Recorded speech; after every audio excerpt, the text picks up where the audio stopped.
Today we're talking about my absolute favorite topic, B2B. This is a follow-up to B2B World Fest, which was sponsored by Stein IAS. And we covered so much stuff, transformation, which always used to be such a cliche, but it's actually a reality, culture, creativity. We're going to dive into all of it. But before we get started, I want to introduce our panel and hopefully pronounce everyone's names right. I'll start with Tom Stein, Chairman and Chief Client Officer of Stein IAS. Give us a wave, Tom. Hey, Ken. Good to have you. Sam Poulter, who's head of corporate branding at Maersk. Welcome. Yes. I have Connie Thien, who is SVP Payments Industry Relations with the Federal Reserve. Nice to be here, Ken. Welcome. Theo Theodoru, Advertising Sales Director at Microsoft. Hi, good to meet you. Great to meet you. Colette Phillips, founder of Brand By Me. Hi. Hi, welcome. And last but not least, Amy Stankist, Senior Marketing Director of S&P Global. Hi, thank you for having me. Great to have you. What a great panel and what a great topic. I mean, we could talk about so many things here. And the one thing that I kind of wanted to start with is, as I kind of alluded to earlier real quickly, is transformation was always this thing, like we need to transform. And B2B was always viewed as a sort of laggard when it came to certain things, but no more. You know, last year we really kicked it up a notch, and there was investment made across digital and all these other areas, and so much experimentation and exciting things that happen. So what I want to do is kind of go around the board and ask everybody to kind of give one example of something that they've done differently, something they transformed in the past year and they're doing now, and how they're positioning themselves for the future. So I know that's kind of a loaded question, and we'll get through more of these topics as we go on. But give me one thing that you're kind of proud of that you did in this past year that's really changed your business and is gonna keep it moving forward. And Amy, you're to my top right, so I'll come to you first if you don't mind.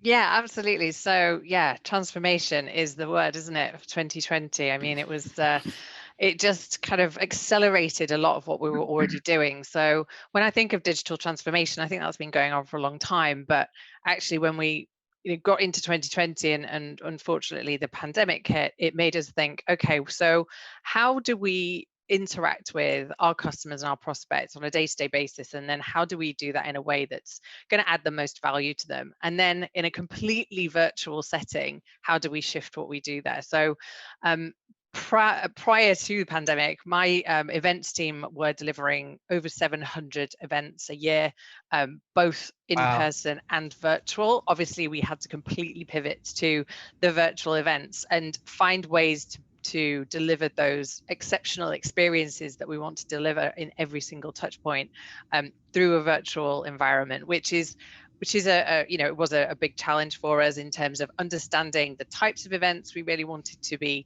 providing and what our customers were looking to get out of them, and not to be totally fatigued as we all can get when we're sat in front of a screen every day. So it's really about kind of pivoting what we used to take to an in-person event into somebody's home and onto their screen in a way that makes them want to keep interacting with us. So that might be the people that we make available that they may not have had as much personal contact with, our experts, our real subject matter experts that can provide some amazing insights that we might be able to do smaller sessions with, roundtables with. They'd be able to do kind of office hours where they ask direct questions and get some direct answers.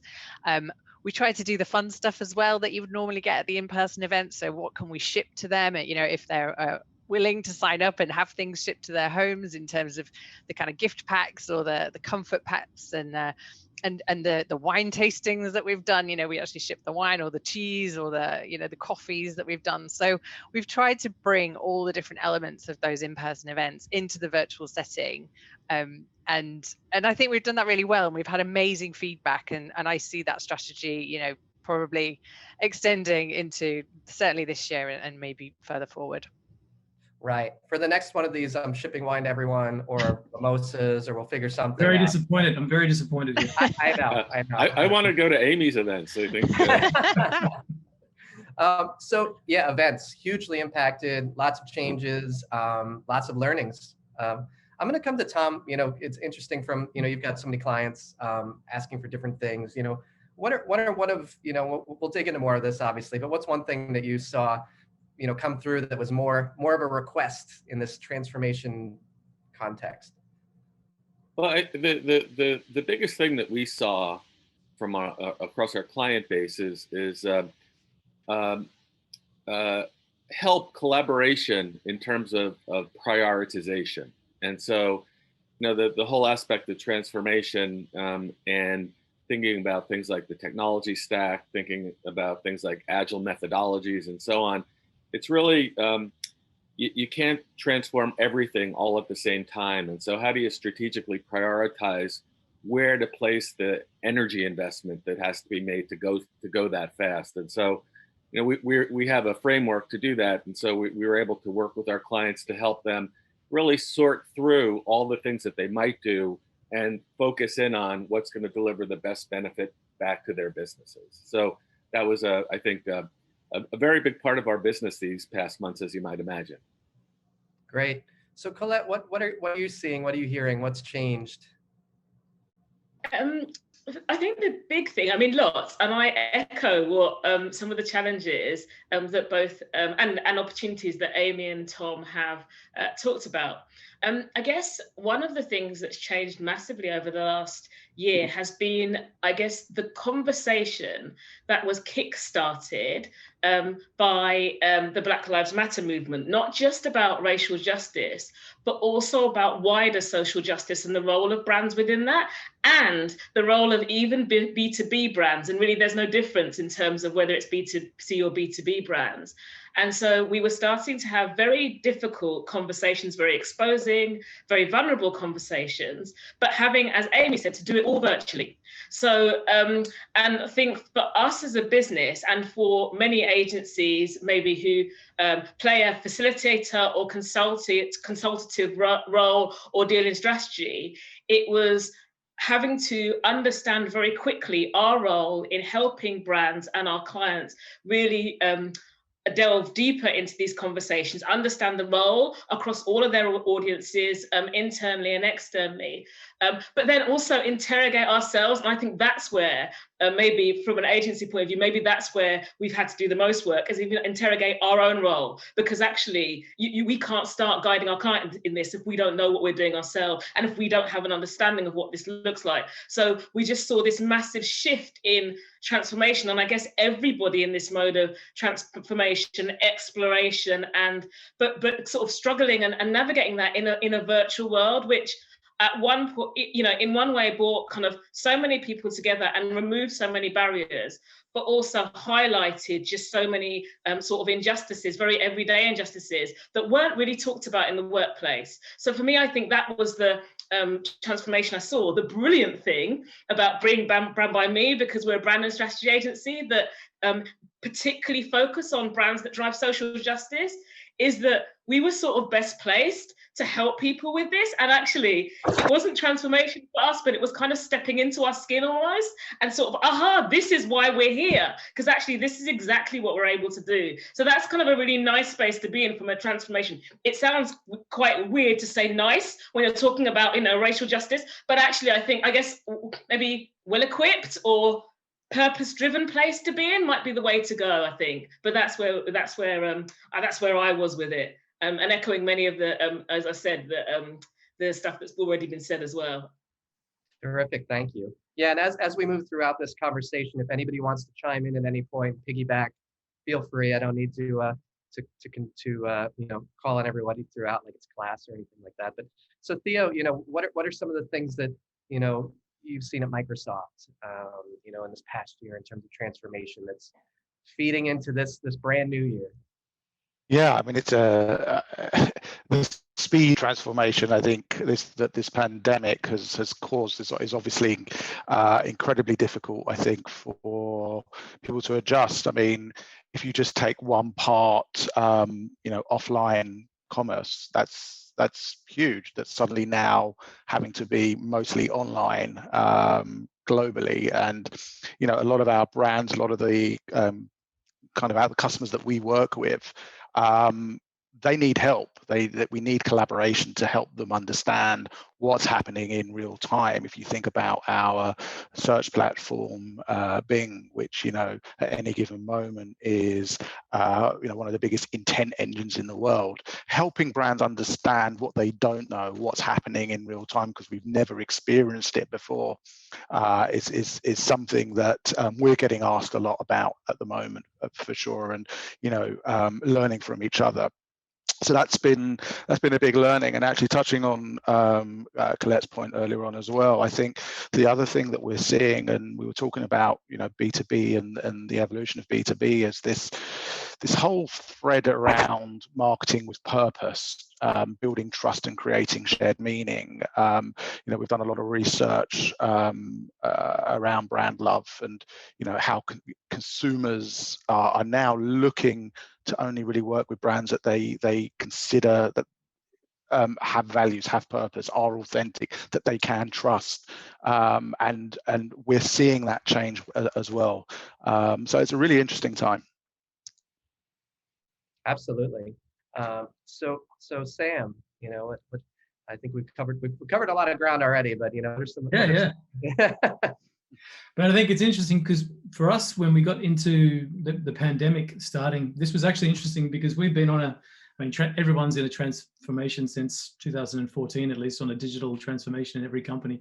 And actually, when I think about our company, so we announced a massive strategic change in 2016 and have been on a big transformation journey. And actually for us, the pandemic laid our transformation bare, because a lot of the times when companies, they do a lot to transform, and do your customers recognize the journey you're on?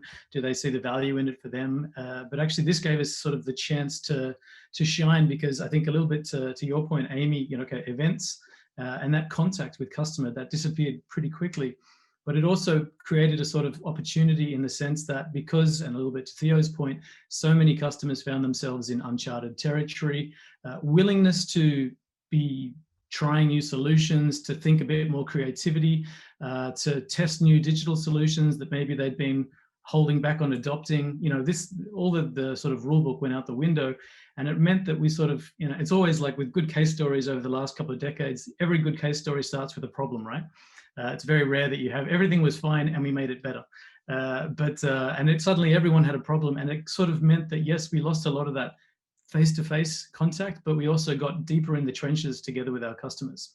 And we got to show them the full capabilities of what we've been building for the last few years, actually. So we didn't have to scramble to come up with new solutions in the pandemic. We built the right solutions, and we just hadn't been able to convince customers to shift, because they've always bought product A from us, and we're trying to say, yeah, but now we have B, C, and D. They're like, well, that's kind of outside of the normal range that we would use you for. And suddenly it was like, well, I'm willing to listen, and let's give it a go.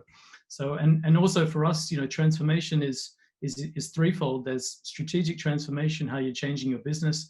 There's the digital transformation. Are you managing the landscape and the different tools? Are you making that valuable and simple for your customers? And then cultural transformation is a really important part, which I think last year also became even more critical in terms of how you managed your people throughout the pandemic, how you managed your employer brand, but also your ambassadors. And a lot of companies found themselves, like my company, going back to sort of the core of their company. We've talked about purpose already, your values, like that sort of core element that people hold on to and think, that's why I trust you. Of course, everyone went back to basics as well. And that was for the early stages. And then you sort of bought yourself the ability to come out later in the year and now to actually start new conversations. That the start was more about living up to the promises you've been making for years. And now we're starting to come on the other side of the pandemic and have an opportunity to make new promises. I can't wait to come out on the other side of the pandemic. I think I'm I think we're all ready. So Connie, I left you for last, but if there's anything you'd like to add to this, what you've seen with the Fed? Yeah, I'll make a couple of comments, and maybe I'll just first note for those who are listening and wondering why the Federal Reserve is in a B2B marketing session. I will just level set to say that, aside from the stuff that you read about in the Wall Street Journal about interest rates and monetary policy and regulation, the Federal Reserve provides payments services to all financial institutions in the US. And so, we have a full sales, marketing, industry relations function that, sells in this B2B space. So obviously, 2020 from a transformation perspective really, validated, but also created a bigger sense of urgency across financial services around digital transformation. You had millions of check, bill payments sitting in lockbox warehouses that employees, quarantined couldn't get to process. Lots of, banks and businesses, their payment operations, even if they're using digital payments, they're very much tied to the control practices, the security are tied to physical locations. So we spent a lot of time in 2020 focused on, sort of stepping back with a lot of our sales and marketing programs and supporting customers in figuring out how to operate in this virtual environment, even to the point of offering a lot of our services at no charge for extended periods of time so they could have the reporting and things in place they needed for this whole new world. So, on an industry scale and in some of what we were doing, that was a big focus in 2020. I will say, in the more tactical respect, it wasn't especially challenging to move to virtual events and those types of things because, we were doing using those approaches in concert before. I think where we're getting to now is it wasn't long before we really saw fatigue and how do you break through and people just it becoming very difficult to put forward a compelling, proposition for one more digital event or conference webinar. And other than this one, right, Connie? Other than this one, you guys are the pros. You know how to do the compelling proposition. And then the other thing that we've really missed that we haven't figured out is the kinds of market intel that you get from and insights, industry and market insights that we get from the in-person, that we've really been challenged to replicate, in an all digital virtual environment. And so some very big successes and some things we felt like went well, in terms of responding to the situation in 2020, but also over time, some learnings and new challenges to operating in this environment. Fantastic. Well, everybody's raised some great points already, and that's a good broad overview. So we'll drill down into some of the specifics, and also for everyone watching at home or wherever you may be, at the end, everybody's going to give one actionable insight and one key point you should be thinking about as you move forward. But Connie, there was a thing you said about compelling messaging or making compelling engagement. I wanted to talk to the group, and anybody can chime in now, about from a creative standpoint and an engagement standpoint, how do you stand out? How do you make this compelling proposition? As we're reimagining the B2B playbook and looking towards now and beyond. So I'll just throw that out there and call on anyone if need be. I'll start if that's okay. The brands, and as a kind of brand consultancy, I guess we look at it from maybe an outsider point of view.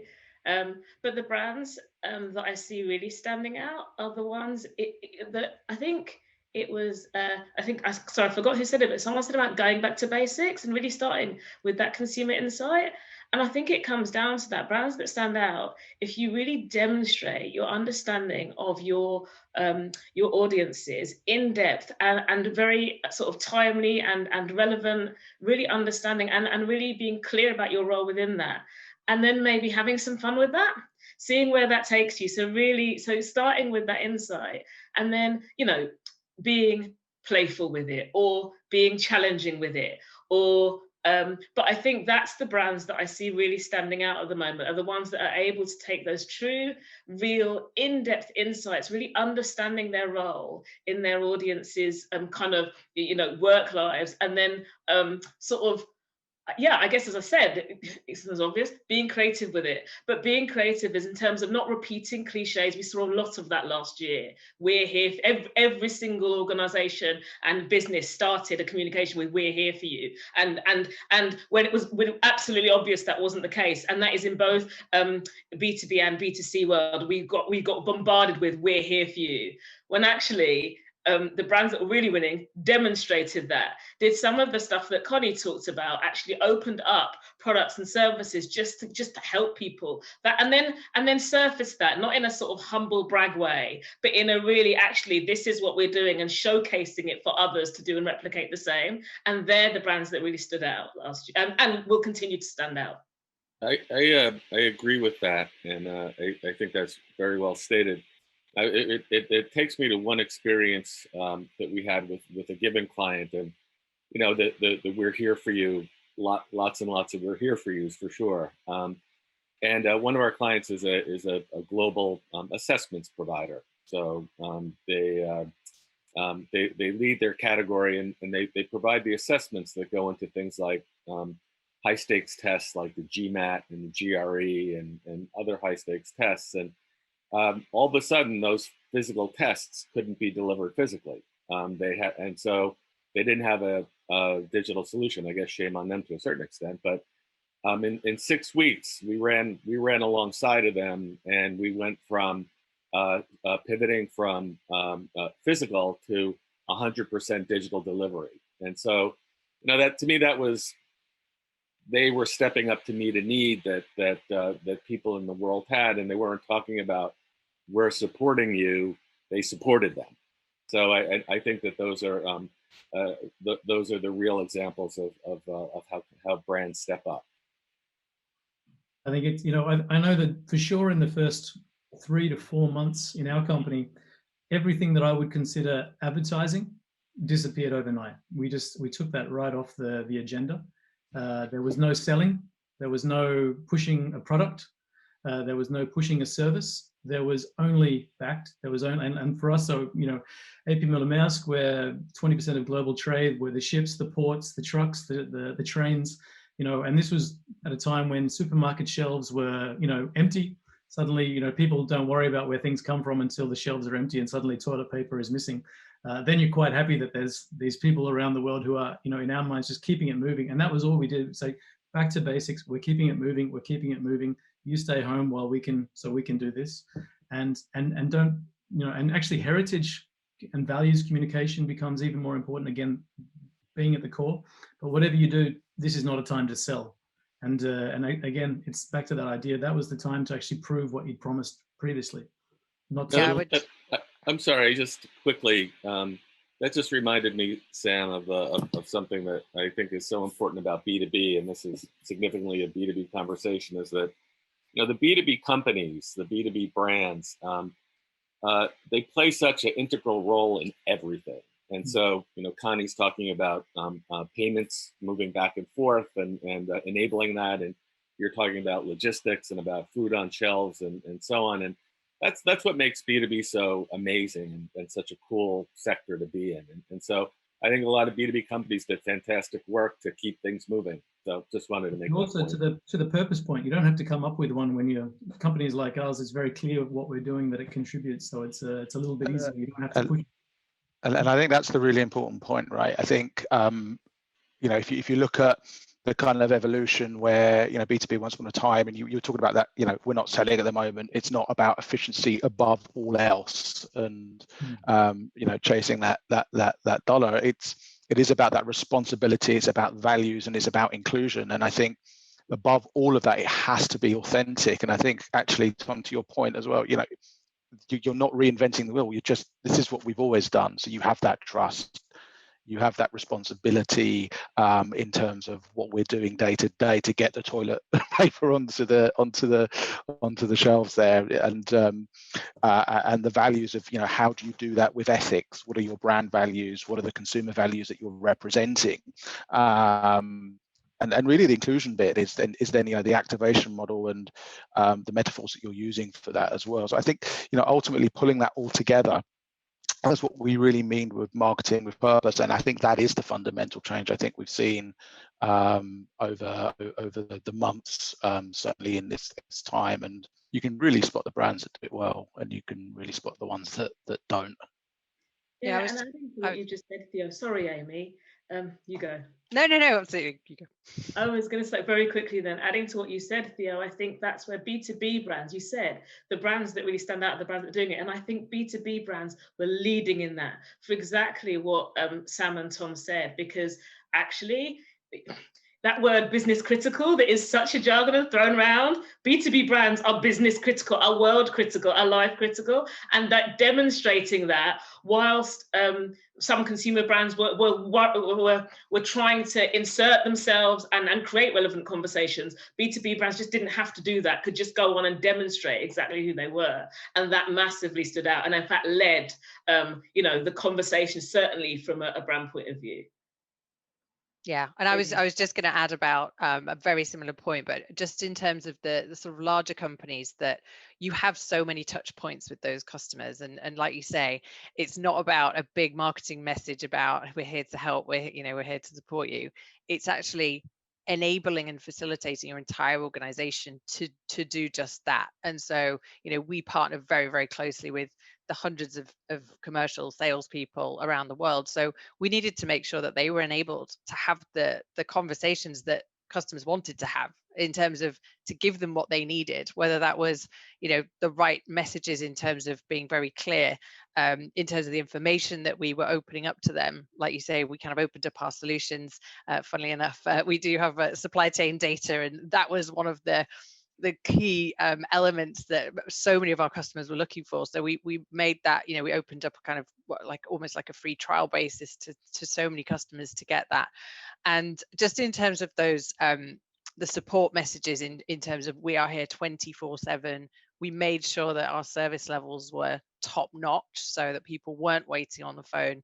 They, you know, they could get what they needed straight away. I mean, a big part of what we do is provide credit rating type of information and very key financial information to businesses and financial institutions all over the world. So as things were changing so much, and the economy has gone through such a dramatic, you know, shift, and with winners and losers and those in between, everybody was looking for more information, and we felt it was our responsibility and everybody's responsibility, whichever role they played in the organization, to make sure that was accessible and available, and that we kept any of those promises that we made.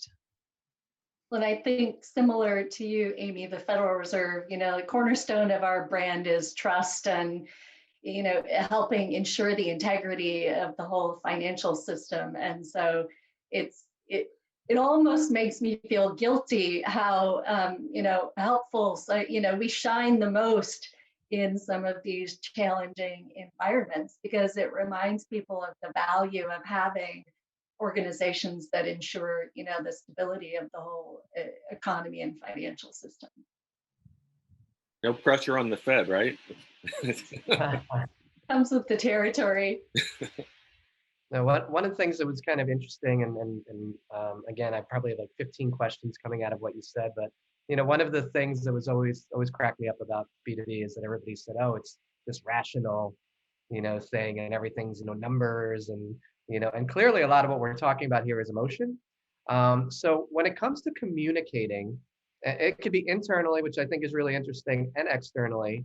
You know, how do you engage and connect when it comes to, you know, being a B2B communicator now?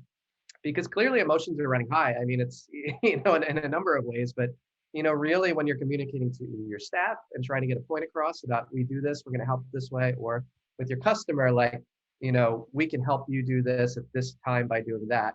You know, just give me some thoughts about what you're doing, what you learned, and what you'll probably do forever now that you've kind of been through this moment that we're all experiencing.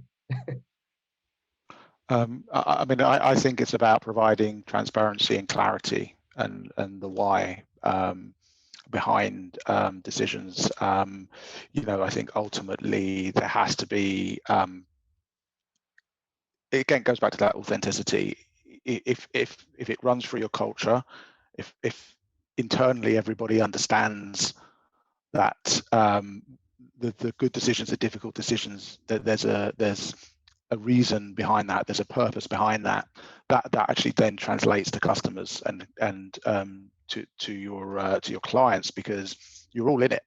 You're all in it together. You all have the same values. You all understand where you're coming from, and I think then that bleeds into everything that you do. It bleeds into your customer touch points, making sure that the phone lines are open and people are available, right through to the marketing that you do, the way that your marketing is received. And I keep saying the word authentic and authenticity, but it, you know, if it's fake, people can smell it these days. I think people are more sensitive to that more than ever. So it has to come from a place of authenticity, trust, and transparency. I completely agree with that, Theo. And I also think that you know, emotion as a kind of a subject and a thread of conversation when it comes to creative and content in B2B. You know, there's been more and more conversation about it over the past few years, so it's not a new conversation. But I think that at times like these, when a brand has an opportunity to really, through insight, get at the professional emotional value. So to really demonstrate that we as marketers get and understand what our customers are thinking, feeling, doing, needing, etc. And then also the topical relevance. You know, there's so many swirling emotions right now, and to be able to use them appropriately, you know, and to be very smart about your choices. And I think, Theo, coming back to you, being very authentic about your choices. Funny, isn't it? There's a word, and I was reflecting on both what you've said, Tom and Theo, and thinking about really early last year in the pandemic. I was talking about the role of empathy at a company level and an organizational level. And when we talk about authenticity and clarity, yes, absolutely, and transparency, absolutely spot on. The other value that is universal that we need at this time is empathy with our customers, empathy with our staff, really demonstrating that we have that insight, but we understand. And in this kind of, one of the things that's happened in this kind of unique time that we're in is that, although, don't get me wrong, I don't believe that a pandemic is a global level at all. I don't believe in that. But certainly it has broken down some barriers and walls, and that has allowed for this greater sense of empathy. And even in business, especially business to business brands, given the role we just talked about and having in consumer in our customers' lives, really need to demonstrate that empathy, both for our internal audience, but also external too. And that's where Thomas said around being clever with emotion and using that effectively. If it comes from a place of empathy, you will be able to, because it's not demonstrating something we don't understand. It's actually talking to people from a place of, you know, really, I guess, you know, showing that we get this and we feel this, and literally, not cliched, we are here for you. Not the cliche, but actually realistically being here for people. And that emotion in that sense is just powerful. And it's been so extraordinary to see it. And I guess the values conversation, I love the fact it's coming through as a brand strategist. I absolutely love the fact that businesses are really owning this and taking it and really demonstrating that, because it is so fundamental. Yeah, and I would definitely add to that. I mean, I was gonna say absolutely kind of lead with empathy, and that has been a key word for us since the pandemic hit. And I go a stage further in linking back to that authenticity, absolutely, because what we've really seen from the top of the house in S&P Global has been our leaders really leading with empathy and with a people first kind of policy internally. And that people first policy that has authentically showed empathy allows us, as the thousands of team members around the world, because we feel like we're cared about and we're looked after by our leadership team, genuinely, then when we're having interactions with our customers and with our, building our marketing campaigns, we're coming from a place of feeling looked after and feeling kind of safe to a certain extent and cared about. Therefore, we're leading with empathy more naturally ourselves as well. So it kind of, there's a bit of a snowball effect to that as well. And obviously, just empathy and kindness is what everybody needs at the moment anyway. And just from a human perspective, just being there to support each other and bringing that into the business world. As we all have become much more human, we can see each other's houses, each other's children, family, pets, everything else. I think it's made us a little bit have that more human connection anyway, which has been great to see, and I hope it carries on. Yeah, I think from my perspective, I think we need to, hopefully this is the last year that I get asked, is B2B rational and B2C emotional? I think we tried to put that to bed 10 years ago. I actually do believe that if you take the top 3-4 companies, biggest companies in any given B2B sector, emotional marketing has been there for at least 10 years. It's the tier 5 and down that sort of more on price spec service. But it's also the difference between, again, the selling, the rational sales arguments, and the positioning, the brand story, the brand narrative, which is more around what you stand for, your beliefs. It is, and of course, the last 5 years, the age of purpose, trying to explain why you matter in a bigger context than just we exist to sell this product and to make money, right? And I think that that's still, from my perspective, we've seen great creativity in the B2B space, and I'm sure that Colette and Tom and you guys haven't been bored the last 20 years working in this field at all. But I do believe it's a good point with empathy that it's now starting to mean more, and I think that that's also the social age that people. It's like that echo chamber sort of theory that people choose brands the same way they choose news channels. They see something of themselves in that it lines up with their own beliefs or their own worldview, and at the same time they want to pat themselves on the shoulder and think that they're making the right decisions by choosing brand X or watching channel C. So I think it's really one of those interesting things where you have to have the empathy of you have to understand your market, your stakeholders, your customers properly to be able to help them to identify with you. Great. So I'd like to pivot. That's another big word these days, right? Agility, pivot. So in terms of tactics and execution, because I think we've nailed sort of the bigger picture stuff. There's a few things, and we could go many different ways, but for the sake of time, I'm very interested in data and targeting and how you actually reach your customers. And I'm also really interested in how these new channels have been explored. Social media and things that were kind of like, those are all great, but let's do an event. So it's kind of twofold, wherever you'd like to go. But I think data and targeting has become such a big thing with all these laws coming through. And I also think that there's been new channels that have been explored with huge success that probably wouldn't have happened otherwise. If had we not been forced into this sort of unusual circumstance. So I'll leave it to the group who wants to pick which side of those, and then in a little bit we're going to wrap up with our one big point that everybody think of when they tune out and move on to the next thing. Yeah, I've got one point just around data, and I think data has been at the forefront of a lot of conversations, especially around trust and privacy. And although we're talking about using it as a tactic, I do actually think it's linked to the previous conversation, because data without trust is just a commodity, and it becomes increasingly less valuable ultimately. So data with trust, that's where you can unlock all the opportunity. So that's about the value exchange. That's about the transparency between your customer in terms of what that data is being used for, and how you're going to use it from a brand point of view. And I think ultimately that's something we are constantly optimizing for, because privacy is a fundamental human right. And I think we can learn from the past when we're using data as a tactic. So I think that's why, and I say it's linked to my previous point, because it is linked about that clarity and that transparency piece. How you use data going forward as a tactic is it can build into that.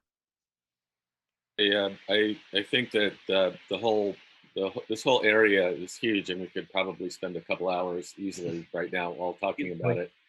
And I think ethically sourced data is tied to purpose, tied to empathy, tied to authenticity, tied to all the things, Theo, that you're talking about. And I think that the lean to first party data, it has to continue, and it should, regardless of what happens to cookies and identifiers and all of that. It's really what's your total addressable market, and can you offer enough value to the total addressable market so that you can invite people into dialogues and maintain those dialogues over time. And I think that has a huge marketing efficiency advantage and a huge marketing effectiveness advantage, but it also is a way that you build trust, as we've been coming back to again and again. So I think that from a data standpoint, that's what we're seeing. For us in financial services, it's a bit of a double-edged sword. I think, historically, financial institutions have probably not leveraged data to, optimize their sales and marketing. And yet there's also, a lot of caution. Obviously, we have to deal with a lot of regulatory issues, but there's also the trust and reputation aspect of that. And so you hear a lot of talk and conversation around responsible AI and various data strategies. And, certainly when you talk about our organization, the Federal Reserve, the reputational issues with being, overly aggressive in using the kinds of data we have are significant. And so we're very cognizant of the trust piece of that, and so probably more conservative in how we use it for sales and marketing. Yeah, I mean, part two of that question, and again, we could go on with data forever. Learning from this past year in terms of different channels tactically that you would have, if somebody would have said to you, hey, this was really successful for you in 2020 and 2019, and you went, what? We did that and it was success.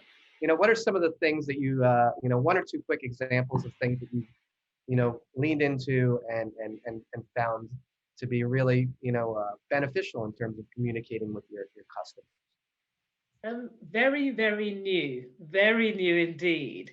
But I am loving the take, sort of the potential of Clubhouse for B2B conversations, maybe non-branded ones. So more I'm looking from the point of view of consultancy businesses, but I think brands absolutely can take a space in there, but maybe leading through the individuals, like people like us on this call, having these spaces rather than company brands kind of hiding behind a monolith.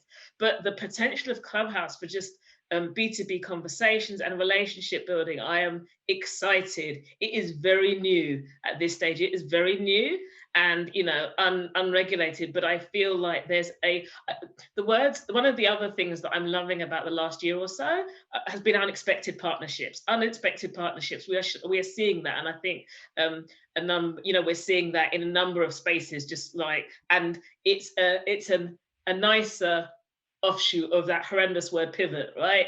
Is people having to form unlikely partnerships actually to thrive and build. And I feel like it's so new, but I'm loving Clubhouse.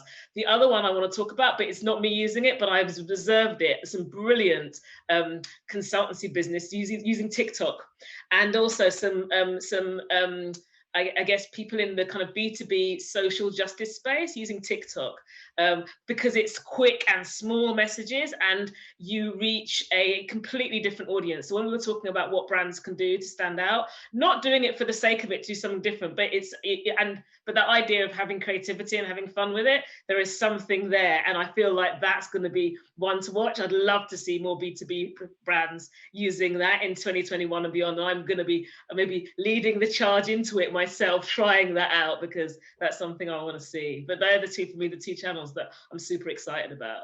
I mean, I can say we are just about to try TikTok, so in an employer branding context. So we've been launching a big employer branding push in Q4 last year, and actually, so I was going to say for 2020, like the surprise of our year was our hero channel became Snapchat. I think for 10 years I've been trying to work out how to use Snapchat from a marketing perspective, and last year we found the right sort of creative vehicle and also the right time to target it, and and it's performed through for us.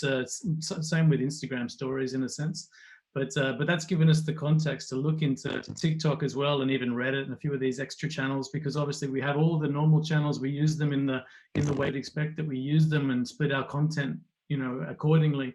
But seeing how, so especially because we do have a skew on our employer branding towards the younger market, to really find something that resonates, because we went hard on, and you mentioned social justice issues, but we also doubled down on a diversity issue in our employer branding. We really went, we said, okay, do we put lip service on diversity, or do we just wait, which is our company brand tagline all the way. So it was sort of, okay, if we really mean that, we want to talk about diversity, let's go all the way.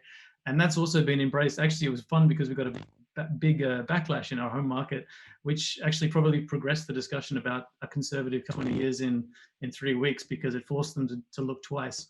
But in the world, of course, that message is really embraced, especially in the youth. And when we looked into TikTok, we found, you have a whole lot of employees in there who are, and you don't know about. We found 50 between employees that have 50,000 followers in TikTok. So it's just waiting to be, and using employees as these ambassadors. That's the next channel that everyone's trying to use privately. We've all been trying, but I think getting your ambassadors really lined up and helping them to be judged, that's a real big goal of mine.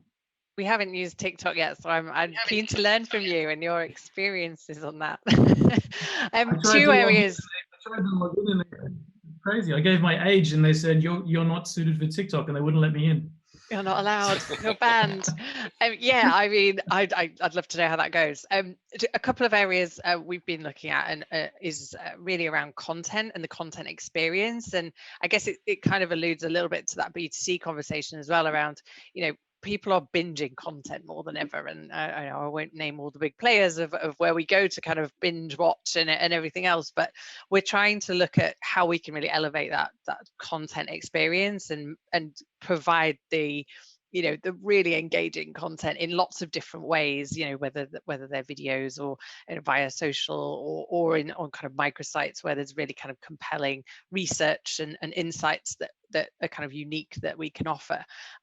So that has been something that we've been looking at in terms of how we provide that dynamic type of environment. So we've been looking at different vendors in terms of, how we can bring that content to life and really think about their journey and what they want to know next, and how we kind of continue that conversation with them in a more dynamic and virtual setting. And that's been really exciting. And the other area we're exploring at the moment is conversational marketing. So we're kind of investing in that more in terms of lead generation. So lead generation has always been a big focus of ours. We work very closely with our sales partners. But what we're trying to do now is be less of a lead generator and throw it over the fence to sales, but much more of a joined up process and much more integrated between the teams, in that we're collecting kind of rich insights on the prospects and the people, the humans that want to interact with us, and allowing our salespeople and our people on the front line to really have much more informed and much more valuable conversations with those people as well. So that starts on our website and those kind of first touch points from the search that might take them to the website. So exciting times. Terrific. All right, so we've kind of gotten to the end of this thing, and as promised, I'd love everybody to kind of give one key takeaway that people should be thinking about as they look to build their strategies in the coming year and reimagine their B2B playbook. And I guess I'll just go in order according to my list. So I'll start with you, Amy. If there was one thing that you would recommend, what would it be? I would say lead with empathy, and be aware of how you're leading with empathy across all the touch points across your organization when you're interacting with customers and the external environment. Great. Theo, what do you think? I think build a brand that is welcomed into people's lives by earning their trust and upholding their values. So that marketing with purpose. And I loved the whole empathy conversation earlier on as well. So I'm also going to borrow that one and lead with empathy. Connie, what do you think? What's the one thing that you would recommend for the viewers at home? So perhaps not surprising from me, I think my takeaway and focus on the future is really building, the structures within the organization to enable true agility. That we haven't just learned from and adapted to, the experiences of 2020, but we've really improved our ability to be very agile moving forward in, both our products and services, but sales and marketing approaches. Great. Sam, what do you think? I think if I focus on brand, I think it's using the brand story or voice or the different elements that make it up, whether that's purpose, whether that's values, whether that's some softer elements around your beliefs, using that as like a leading voice to internal and external to sort of drive the sense of momentum and the intention of your company. And again, to all of your stakeholders' views on the world and themselves, because I still think that the brand narrative gives a sort of reference for people to, both for employees to know what they're part of, but also for people to understand, do they want to collaborate and to partner with you? Great. Colette? I know it's hard to pick one. Yeah, but a lot of them have been said, so I'll say a different one. Be inclusive. 2020 opened up some fundamental conversations around equity and inclusivity and diversity. And these aren't a phase. It's not a phase. It's not going away. Sam referenced it. Sam referenced making it kind of leading from your purpose and making it the heart of what you do. And that means being inclusive, being accessible, and really looking for and listening to the lived experiences of minoritized communities, particularly in a B2B, context, because we know that our organizations may have some way to go in that, and surfacing those stories from the bottom up can really help you sort of drive that change. Great. Well stated. And Tom? It is hard to just make one statement. So I'm going to say that at this particular point, people are really starved for experience. We are as we all work from home, and I think that there's a real opportunity to imagine extraordinary experiences and deliver extraordinary experiences in the interest of all of our marketing objectives, and that could be with internal constituents and external constituents equally well. And so I'd say that focusing on that is it's always an opportunity, and right now it's particularly an opportunity. Great. Well, I want to thank everybody who's watching at home or wherever you may be.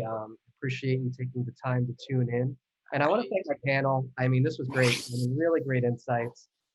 Thank you so much.